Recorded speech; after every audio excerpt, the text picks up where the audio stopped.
ভেবে দেখুন তো, একটি দেশ যেখানে কোনো আদিম জনবসতি ছিল না, অর্থাৎ কোনো আদিবাসী সেখানে পাই রাখেনি, যেখানে নেই বিশাল জঙ্গল, নেই বড় কোনো নদী, অথচ আজ সেই দেশটাই বিশ্বের অন্যতম শান্তিপূর্ণ ও সুন্দর দেশ হিসেবে পরিচিত। আটলান্টিক মহাসাগরের বুকে জেগে থাকা 10টি আগ্নেয় দ্বীপের এক রহস্যময় স্বর্গরাজ্য, যার নাম কেপ ভার্দে।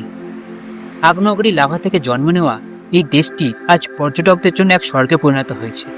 কিভাবে সম্ভব হলো এই অবিশ্বাস্য পরিবর্তন? চলুন কেপ ভার্দে সম্পর্কে এমন কিছু তথ্য জেনে নেওয়া যাক, যা আপনি হয়তো আগে কখনো শোনেননি। আফ্রিকা মহাদেশের পশ্চিম উপকূল থেকে প্রায় 570 কিলোমিটার দূরে উত্তর আটলান্টিক মহাসাগরে অবস্থিত একটি ছোট দ্বীপরাষ্ট্র হল কেপ ভার্দে, যার সরকারি নাম কাবো ভার্দে। দেশটি মোট 10টি প্রধান আগ্নেয় দ্বীপ এবং কয়েকটি ছোট দ্বীপ নিয়ে গঠিত। এই সব দ্বীপগুলোর মধ্যে স্যান্টিয়াগো সবচেয়ে জনবহুল দ্বীপ, যেখানে দেশের রাজধানী এবং বৃহত্তম শহর প্রাইয়া অবস্থিত। প্রায় 6 লাখ জনসংখ্যা নিয়ে কেপ ভার্দে আফ্রিকার সবচেয়ে কম জনবহুল দেশগুলোর মধ্যে একটি। দেশটির নাম এসেছে আফ্রিকার পশ্চিমতম বিন্দু ক্যাপ ভার্দ থেকে, যা বর্তমান সেনেগালে অবস্থিত। আজ যে কেপ ভার্দেকে আমরা একটি শান্তিপূর্ণ ও উন্নয়নশীল দেশ হিসেবে দেখি, 1000 বছর আগে সেখানে কোনো মানুষের বসবাসই ছিল না। পুরো দ্বীপপুঞ্জ ছিল জনমানব শূন্য। 1456 সালের দিকে পর্তুগিজ নাবিকরা প্রথম এই দ্বীপপুঞ্জের সন্ধান পান। এরপর পর্তুগাল এখানে উপনিবেশ স্থাপন করে এবং ধীরে ধীরে আফ্রিকা, ইউরোপ এবং আমেরিকার মধ্যে গুরুত্বপূর্ণ বাণিজ্যিক কেন্দ্র হিসেবে গড়ে তোলে। বিশেষ করে আটলান্টিক দাস বাণিজ্যের সময় কেপ ভার্দে ছিল একটি গুরুত্বপূর্ণ ট্রানজিট পয়েন্ট। দীর্ঘ কয়েক শতাব্দী পর্তুগিজ শাসনের পর অবশেষে 5ই জুলাই 1975 সালে এই দেশ পর্তুগালের হাত থেকে সম্পূর্ণ স্বাধীনতা অর্জন করে এবং একটি স্বাধীন রাষ্ট্র হিসেবে বিশ্বের মানচিত্রে আত্মপ্রকাশ করে। কেপ ভার্দের সবচেয়ে আকর্ষণীয় বিষয় হল এটি সম্পূর্ণ আগ্নেয়গিরির অগ্নুৎপাত থেকে সৃষ্টি হওয়া দ্বীপপুঞ্জ। এর মধ্যে সবচেয়ে রোমাঞ্চকর হল ফোগো আইল্যান্ড, যেখানে রয়েছে পিকো দ্য ফোগো নামে একটি বিশাল সক্রিয় আগ্নেয়গিরি, যা দেশটির সর্বোচ্চ পর্বত। সময়ে সময়ে এর অগ্নুৎপাত স্থানীয় মানুষের জীবনকে প্রভাবিত করলেও একই সঙ্গে এটি হাজার হাজার পর্যটককে আকর্ষণ করে। কালো আগ্নেয় মাটি, পাহাড়ি দৃশ্য এবং লাভা দিয়ে গঠিত ভূমি কেপ ভার্দেকে আফ্রিকার অন্যতম অনন্য ভূখণ্ডে পরিণত করেছে। দেশটি মোট 10টি প্রধান দ্বীপ নিয়ে গঠিত। প্রতিটি দ্বীপে নিজস্ব বৈশিষ্ট্য রয়েছে। সাল এবং বোয়া ভিস্তা এই দুটো দ্বীপ দেখতে অবিকল সাহারা মরুভূমির মতো। চারিদিকে শুধু মাইলের পর মাইল সোনালি বালি আর নীল সমুদ্র।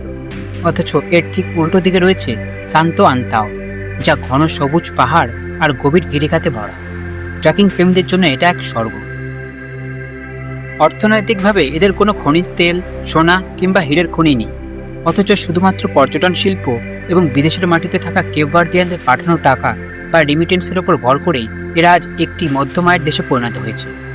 যেখানে আফ্রিকার বহু দেশে বিশুদ্ধ পানীয় জলের হাহাকার, সেখানে কেপ ভার্দে আধুনিক প্রযুক্তি ব্যবহার করে সমুদ্রের জলকে বৈজ্ঞানিক উপায়ে মিষ্টি জলে রূপান্তরিত করে দেশের অর্ধেকের বেশি মানুষের জলের চাহিদা মেটায়।